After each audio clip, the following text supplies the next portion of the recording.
Hi hello నమస్తే welcome to Zee TV. నేను స్వప్న. ప్రస్తుతం నేను హనంకొండ జిల్లా భీమదేవరపల్లి మండలం కొత్తకొండ వీరభద్రస్వామి దేవాలయం దగ్గర ఉన్నాను.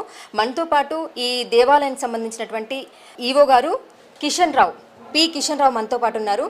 వారిని అడిగి మరిన్ని విషయాలు తెలుసుకుందాం. అసలు ఈ జాతర ఎలా జరుగుతుంది ఏంటి అనేది. సార్ నమస్తే. సార్ నమస్కారం అండి. చెప్పండి, జాతర ఎలా జరుగుతుంది, అసలు ఎంతమంది భక్తులు వస్తున్నారు?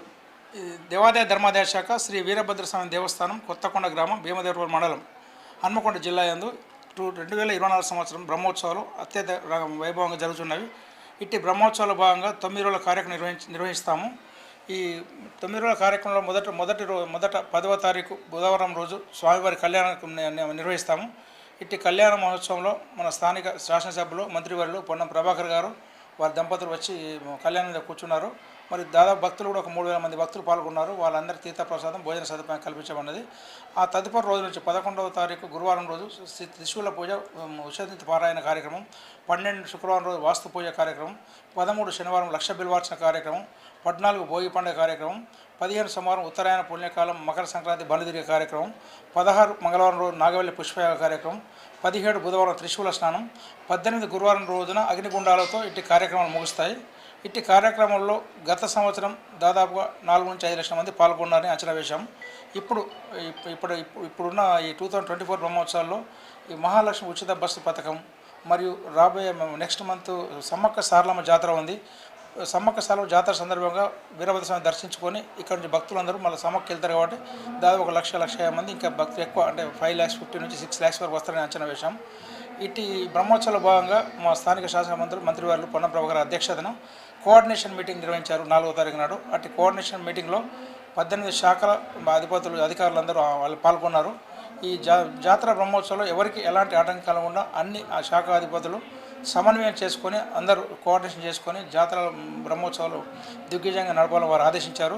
దానికి అనుగుణంగానే అన్ని శాఖల వారు ఫైర్ డిపార్ట్మెంట్ కానీ, ఆరోగ్య శాఖ కానీ, పోలీస్ డిపార్ట్మెంట్ కానీ, ఆర్ఎండ్బి కానీ, మన రెవెన్యూ డిపార్ట్మెంట్ కానీ, శానిటేషన్ కానీ అందరూ వచ్చి వారి విధులు నిర్వహిస్తున్నారు. ఈ జాతర కూడా డ్రోన్ కెమెరాతో ఎప్పటికప్పుడు పోలీసు పికెటింగ్ ద్వారా వాళ్ళు డ్రైవ్ చేస్తున్నారు. 40 కెమెరాలతో జాతర ప్రాంగణం మొత్తం సీసీ కెమెరా ఆధీనంలో ఉన్నది. అది మొత్తం మానిటరింగ్ పోలీస్ డిపార్ట్మెంట్ వాళ్ళు చూస్తున్నారు. ఎవరికైనా భక్తులకు ఇబ్బంది అయితే ఆరోగ్య శాఖ పరంగా స్టాల్ ఏర్పాటు చేశారు, బెడ్స్ కూడా ఏర్పాటు చేశారు. జరుగుతున్నది. వచ్చే భక్తులకు కూడా సరిపడా ప్రసాదం కూడా లడ్డు పులిహోర ప్రసాదం కూడా తయారు చేసి పెట్టాము ఇబ్బంది లేకుండా. వాటర్ సప్లై కూడా ఉంది. ఆడవారు కానీ జెంట్స్ కానీ బట్టలు మార్చుకోవడానికి స్నానపు ఘట్టాలు ఉన్నాయి, మరుగుదొడ్లు ఉన్నాయి. అన్ని విధాలు ఏర్పాటు చేశాం. శానిటేషన్ కూడా ఎప్పటికప్పుడు 180 మంది శానిటేషన్ సిబ్బందితో ఎప్పటికప్పుడు శానిటేషన్ కూడా చేస్తున్నాము. దేవాలయంలో కూడా ఒక 45 మందిని కేటాయించుకొని ఎప్పటికప్పుడు ఎవ్రీ 1 అవర్కి ఒకసారి క్లీన్ చేస్తున్నాము. ఎవరికి ఎలాంటి ఆటంకం అన్ని ఏర్పాటు చేసాం. గతంలో ఈ దేవాలయంలో ధర్మదర్శనం ఒకటి ఉంది, ప్రత్యేక దర్శనం ఒకటి ఉంది. ప్రత్యేక దర్శనం 50 రూపాయలు, శీఘ్ర దర్శనం 100 రూపాయలు. విఐపి పాస్ ఉచిత పాస్ ఉండేది గత సంవత్సరం 20 ఇయర్స్. ఇప్పుడు వచ్చిన మంత్రివర్యులు దేవాలయ అభివృద్ధి దృష్ట్యా ఉచిత పాస్ రద్దు చేసి ఆ స్థానంలో విఐపి దర్శనం అని చెప్పి పెట్టారు. దానికి 200 రూపీస్ పర్ హెడ్ దాన్ని ప్రవేశపెట్టాం. దానికి అనుగుణంగా మా పై అధికారులు ఉత్తర్వులు తీసుకొని ఆ టికెట్ ప్రింటింగ్ చేయబడింది. ముందుగానే వారు 2 లక్షల రూపాయలు వారి సొంత నిధులతో 1000 టికెట్లు తీసుకున్నారు. వారి మంత్రి గారు తీసుకొని భక్తులకు పంచారు. అది సవ్యంగా జరుగుతున్నది. లోపల మా అర్చకులు కూడా అందరూ 11 మంది అర్చక బృందం ఉంది. వాళ్ళ పూజా కార్యక్రమం పడుతున్నాయి. వచ్చే భక్తులకు ఎలాంటి ఇబ్బంది లేకుండా అన్ని కార్యక్రమాలు చేస్తున్నాం. మరియు వచ్చే భక్తులకు కూడా సూచించాం, కరోనా సందర్భంగా కరోనా మూమెంట్ ఏదో వస్తుందని దానికి అనుగుణంగా మాస్క్ ధరించి దూరం పాటించాలని చెప్పాం. భక్తులు హాజరవుతున్నారు, అందరూ దర్శనం చేసుకుంటున్నారు.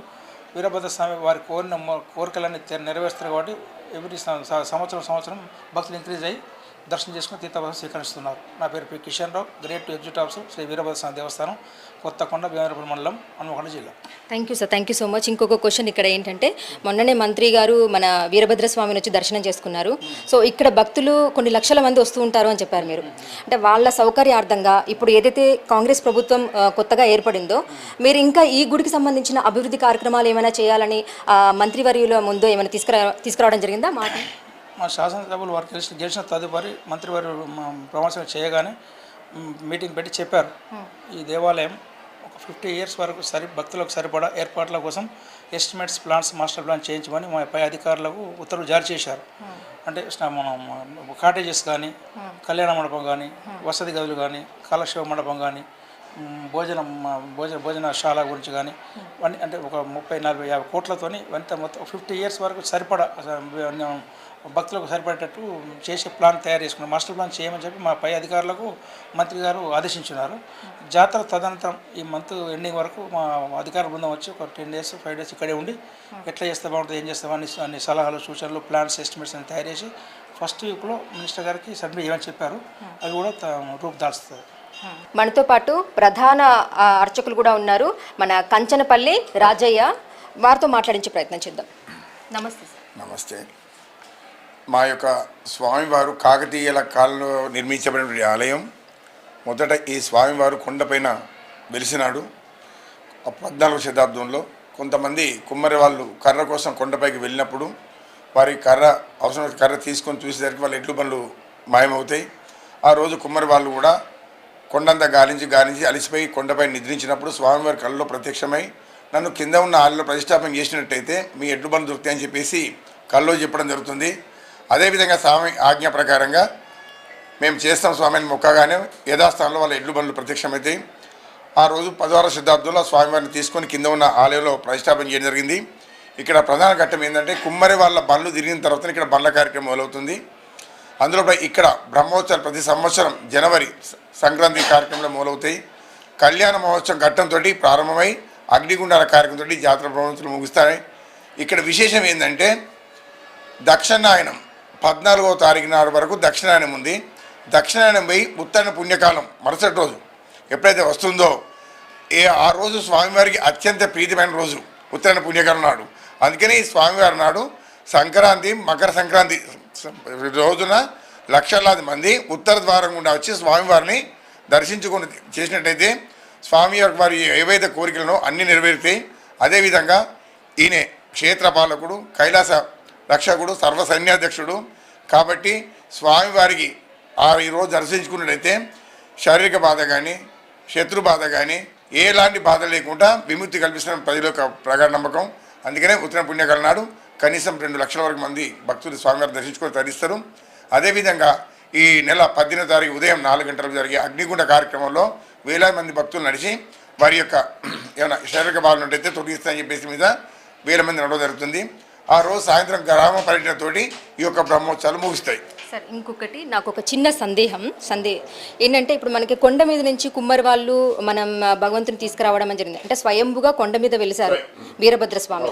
మరి అక్కడ వెలిసిన స్వామిని మీరు ఇక్కడ గుడిలోకి తీసుకొచ్చి ప్రతిష్ఠించారు. సో ఇక్కడ పూజాది కార్యక్రమాలు చేస్తున్నారు. అంటే భక్తుల సౌకర్యార్థమా లేదంటే స్వామివారి యొక్క ఆజ్ఞ ప్రకారమే నా కొండపైకి రావడానికి భక్తులకు ఇబ్బంది అవుతుంది కాబట్టి కింద ఉన్న ఆలయంలో ప్రతిష్టాపన చేయండి. చేస్తే భక్తులకు సౌకర్యం కలుగుతుంది. అందుకోసం నా యొక్క కోరికను మరణిస్తే ఇక్కడ నాకున్న సందేహం ఏంటి అంటే కొండ మీద ఏదైతే వీరభద్ర స్వామి ఉన్నారో అక్కడ ఉన్నప్పుడు ఆ భగవంతుడి శక్తి ఎక్కువగా ఉంటుందా? మనకి ఇక్కడికి వచ్చిన తర్వాత పూజ అంటే పూజారులు ఎవరైతే ఉన్నారో పూజలు చేసిన తర్వాత ఆ శక్తి పెరుగుతుందా? సో అంటే స్వయంభుగా ఎక్కడైనా కూడా స్వయంభుగా వెలిసిన దగ్గరే ఆ దేవుడు నిక్షిప్తమై ఉంటారంటారు. దానికి ఆ సందేహాన్ని కొంత నివృత్తి చేస్తారని కోరుకుంటున్నాను. వెలిసిన స్వామి ఇక్కడ శైవ ప్రకారంగా ఈ పండితుల చేత మళ్ళీ పునఃప్రతిష్టాపన చేసి యంత్ర బలంతో స్వామివారికి పునఃప్రతిష్టాపన చేసింది కాబట్టి స్వామివారి ఎక్కడైతే వెలిసిండో ప్రతిష్టాపన కార్యక్రమంలో అంతే శక్తి స్వామివారిలో కలుగుతూ ఉంటుంది. అందుకనే ఏ రోజు అయితే ఇక్కడికి వచ్చిన తర్వాతనే స్వామివారి బ్రహ్మోత్సవాలు బ్రహ్మణ జరుగుతున్నాయి. ఆ కొండపైన ఉన్నప్పుడు ఎలాంటి ఎన్ని రోజులు జరుగుతాయి సార్ బ్రహ్మోత్సవాలు? 9 రోజులు కార్యక్రమం జరుగుతాయి. అంటే 10వ తారీఖు నుంచి 18వ తారీఖు వరకు నాయనాకం అంటే 9 రోజుల కార్యక్రమాలతో ఈ కార్యక్రమం ముగిస్తూ ఉంటాయి. ప్రతిరోజు ఈవో గారు చెప్పిన విధంగా ప్రతి ఒక్క రోజు కార్యక్రమం సారి ఈవో గారు చెప్పింది కాబట్టి నేను టాపిక్ తీయలేదు. అందుకోసం ఈ నెల 18 అగ్నిగుండాలు సాయంత్రం గ్రామ పర్యటన తోటి ఈ బ్రహ్మోత్సవాలు ముగిస్తూ ఉంటాయి. ఇంకొకటి ఈ శివుడి జటాజూటాల నుంచి ఉద్భవించిన దేవుడే మన వీరభద్రుడు అని చెప్పేసి అంటుంటారు. అది ఇక్కడ ఈ చరిత్ర ఏంటంటే స్వామివారి ఈ కొత్త కొండ అంటే మన తెలంగాణ రాష్ట్రంలో మన మహబూబాద్ జిల్లాలో ఉన్నటువంటి కొరి వీరభద్ర స్వామి, ఆదిలా మన జిన్నార మండలం మెదక్ డిస్ట్రిక్ట్లో ఉన్నటువంటి బొంతపల్లి వీరభద్ర స్వామి, తర్వాత కొత్తకొండ వరంగల్ జిల్లా ఉండే కొత్త స్వామి, ఈ 3 ప్రత్యేకమైన ఆలయాలు ఈ రాష్ట్రంలో పట. అందులో ఆలయ చరిత్రను బట్టి ఇక్కడ స్వామివారు ఎక్కడి నుంచి ఎక్కడ ఉన్నాడు ఇక్కడ డిస్కషన్ విషయం ఉన్నది. ఇక్కడ వీరభద్రుడు ఉద్భవించడం ఏంటంటే ఈ పార్వతీదేవి తన ప్రేమించి శివుని వివాహం చేసుకోవడం జరుగుతుంది. ఆ వివాహం దక్ష ప్రజాపతి అనే చక్రవర్తి ఆయన ఏంటంటే రాజులు కాబట్టి ఆయనకు బూడిద నాగుమాములు వేషం వేసుకున్నాడు కాబట్టి అంతని చేసుకుంటే బాగుంటుందని చెప్పేసి ఉండగానే ఆమె వేరు కోరి శివుని పెళ్లి చేసుకోవడం జరుగుతుంది. అప్పటి నుంచి ఆ పార్వతీదేవిని వాళ్ళు ఎక్కడ కూడా దేనికి ఆహ్వానించడం జరగదు. అప్పుడు దక్ష ప్రజాపతి ఒక దక్ష యజ్ఞం అనే కార్యక్రమం మొదలుపెట్టినప్పుడు అందరికీ సామంతరాలకు కానీ అందరికి కానీ ఆహ్వానం పంపించడం జరుగుతుంది. కూతురికి మాత్రం చెప్పడం లేదు. అప్పుడు నా నాన్నగారు చేసే కార్యక్రమానికి వెళుతా అన్నప్పుడు శంకరుడు గారు ఉండి వాళ్ళ భర్త గారు పిలువని పేరెంట్కి వెళ్తే అవమానం జరుగుతుంది, మీరు వెళ్ళకూడదు అని చెప్పేసి నా కానీ నా తండ్రి చేస్తే కార్యక్రమం పోతా అని చెప్పంటే తర్వాత ఇష్టం అని చెప్పేసి పోవడం జరుగుతుంది. అక్కడ పోయిన తర్వాత ఆ దక్ష యజ్ఞం లోపల అందరూ ఆమెను అవహేళన చేయడం, ఆ ఎగతాళి చేయడం, మాట్లాడడం జరిగేసరికి మా కృషించిపోయి అదే అగ్నిగుండంలో ఆహుతి జరుగుతుంది. అప్పుడు శివుడు శివతాండవం చేస్తూ త్రినేత్రం ద్వారా శివతాండవం చేస్తూ తన జటాయు నుంచి బండ కొడితే వీరభద్రుడు ఉద్భవిస్తాడు. ఆ వీరభద్రునికి దక్ష యజ్ఞాన్ని సంవరించిరా అని చెప్పి ఆజ్ఞ ప్రకారంగా శంకరుని యొక్క ఆజ్ఞ ప్రకారంగా వీరభద్రుడు దక్ష యజ్ఞాన్ని ధ్వంసం చేస్తాడు. అప్పుడు అతని ఆ ధ్వంసం లోపల ఏంటంటే ఒక రక్త బొట్టుకు 100 మంది దక్షులు పుట్టే యొక్క వరం అతను కలుగుతుంది. అప్పుడు భద్రకాళి తన నాలుగును దాపి ఆ రక్తాన్ని మింగేస్తుంది. అప్పుడు ఆ దక్షిణి యొక్క తల నరిగేస్తే తల దొరకకుండా మళ్ళీ తన దక్షిణ యొక్క ప్రజాపతి భార్య వేడుకోవడం జరుగుతుంది. అప్పుడు ఎక్కడ తల దొరకకపోతే గొడ్డ తల తీసుకొచ్చి పెట్టడం జరుగుతుంది. అప్పటి నుంచి తాతగారు కూడా మనమడ నీ పక్కపడి నీ సేవలు అంచుకుంటే నీ పక్కనే ఉంటా అని చెప్పేసి వీరభద్రుని పక్కనే దక్షిణ కూడా పూజింపబడతా ఉన్నాయి ఇప్పటి వరకు కూడా.